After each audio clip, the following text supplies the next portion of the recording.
Now that solidarity is needed more than ever.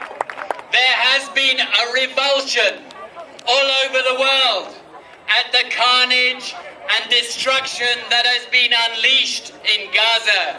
And it is so great that the political elites have started to speak out at last. We've had resignations, we've had demands inside the government for a halt to arms sales to Israel. But the politicians and the media would still have you believe that the conflict in Gaza is all about Hamas's rockets and that only Israel has the right to defend itself. But that is to turn reality on its head.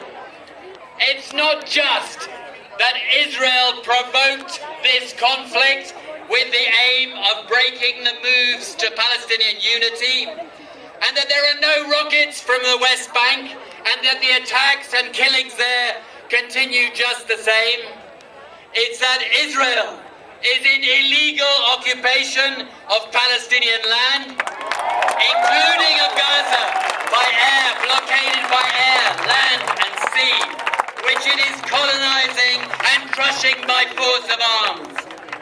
Israel has no right to defend itself from territories it illegally occupies. It only has an obligation to withdraw. The Palestinians are an occupied people. They have the right to resist. They have the right to defend themselves from the occupiers. It's not terrorism to fight back. The terrorism is the killing of civilians by Israel on an industrial scale that we've seen in the last month. The pulverization of Gaza is in any case only the latest episode in a crime that goes back decades.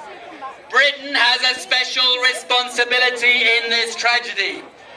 In this city, during the First World War that is being commemorated this week, a British Foreign Secretary, on behalf of one people, promised a second people the land of a third, and that unleashed the mass colonization, the expulsion and the occupation of Palestinian land that has led us to where we are today.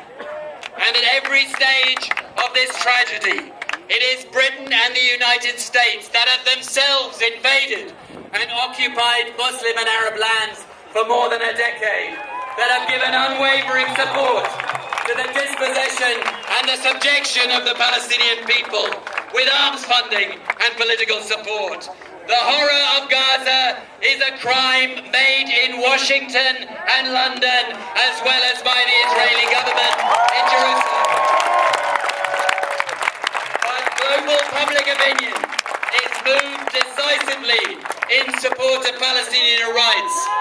Now we have to turn that support into unrelenting pressure to lift the siege of Gaza, impose sanctions on the occupier, both from above and below, and finally to secure rights that have been so long denied to the Palestinian people. Thank you very much.